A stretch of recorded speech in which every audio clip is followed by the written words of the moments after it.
उसको नहीं मालूम पॉलिसी पैरालिसिस, उसको नहीं मालूम डिसफंक्शनल गवर्नमेंट, उसको नहीं मालूम कि सबसे भ्रष्टाचारी समय एनडीए का, यूपीए का, मनमोहन सिंह का उसने नहीं देखा। उसने देखा तो सिर्फ एनडीए देखा, और जब एनडीए देखा तो उसने महायुति में हमेशा विकास देखा। हमारी जिम्मेवारी है कि उनको हम यह बताएं कि कहां से चले थे। एक तरीके से कहा जाए तो अमावस्या से निकल करके पूर्णमासी की ओर हम पहुंचे हैं, अंधेरे से निकल करके उजाले की ओर हम पहुंचे हैं।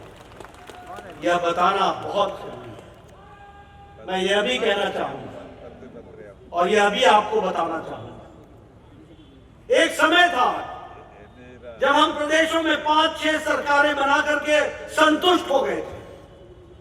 आज हमें खुशी है कि 17 राज्यों में एनडीए की, महायुति की सरकार है और 12 राज्यों में विशुद्ध भारतीय जनता पार्टी की सरकार है।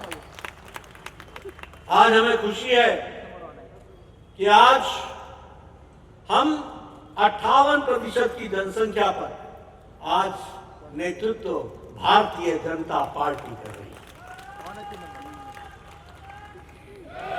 मित्रों, 10 सालों के अंदर हमने राजनीति की परिभाषा बदल डाली। मोदी जी ने राजनीति की परिभाषा बदल डाली। 10 साल पहले क्या होता था? आपने कभी किसी नेता को सुना जिस प्रकार हमारे नेताओं ने आपके सामने अपना रिपोर्ट कार्ड रखा कि क्या क्या किया, क्या क्या करेंगे और क्या क्या करके आगे देंगे? ये रखा है तो सिर्फ भारतीय जनता पार्टी ने, मोदी जी के नेतृत्व में। राजनीति क्या होती थी पहले?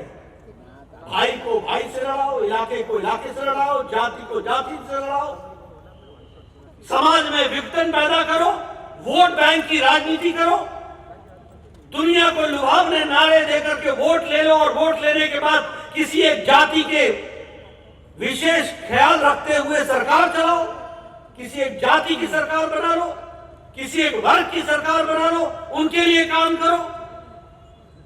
ये सबका साथ, सबका विकास, सबका विश्वास, सबका प्रयास, ये राजनीति की संस्कृति हमको प्रधानमंत्री मोदी जी ने दी। इसको भी हमको ध्यान रखना और इसलिए विकास एजेंडा बना, डेवलपमेंट एजेंडा बना, और उसके साथ साथ सांस्कृतिक पुनर्जागरण की हमारे यहां, फिर चाहे वो रामलला का मंदिर की स्थापना हो और रामलला के मंदिर में रामलला का विराजमान होना हो, या फिर केदारनाथ धाम का उसका उत्थान हो, या फिर मंदिरों का उत्थान हो, और सांस्कृतिक विरासत को गौरव से देखने का कार्य पिछले दशक में मोदी जी के नेतृत्व में हुआ। यह भी हमको ध्यान में रखना चाहिए। समाज का सशक्तिकरण हुआ, गरीबों को ताकत मिली। लोग गरीबों के नाम पर वोट लेते थे और गरीबों से छल करते थे और अपना घर भरते थे। यह राजनीति की संस्कृति थी। आज गरीब सशक्त हुआ है, युवाओं के अरमान को पंख लगे हैं, आज अन्नदाता को सम्मान मिला है और आज नारी शक्ति का सशक्तिकरण हुआ है। यह भी हमको सिर्फ कहने के लिए नहीं कह रहा हूं। आज 25 करोड़ लोग गरीबी की रेखा से ऊपर उठ करके नए मिडिल क्लास में एंटर कर गए। 25 करोड़ लोग, 25 करोड़ लोग, मैं नहीं कह रहा हूं, नीति आयोग के आंकड़े कह रहे हैं। 25 करोड़ मिडिल इनकम ग्रुप में आ गए हैं। उनके नई नई आशाएं, उनको पंख लगे हैं, उनको आजादी मिलकर के वो नई अरमानों के साथ खड़े हुए हैं। अगर मैं युवाओं की बात करूं तो हजारों की संख्या में स्टार्टअप्स, हजारों की संख्या में लोगों ने मुद्रा लोन लेकर के, हजारों की संख्या में स्वनिधि योजना में लोगों को ताकत मिली।